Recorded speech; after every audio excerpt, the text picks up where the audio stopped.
جی وعلیکم السلام ورحمۃ اللہ وبرکاتہ۔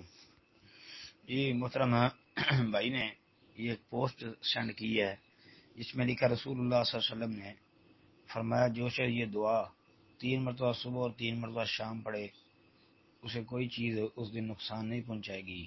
بسم اللہ الذی لا یضر مع اسمہ شیء فی الارض ولا فی السماء وهو السمیع العلیم۔ ابو داؤد، ترمذی، ابن ماجہ وغیرہ کا حوالہ ہے۔ آگے لکھا جی شام کے وقت 3 مرتبہ اعوذ بکلمات اللہ التامات من شر ما خلق۔ صحیح ترمذی، مسند احمد، صحیح مسلم۔ یہ دونوں ثابت ہیں جی، دونوں درست ہیں۔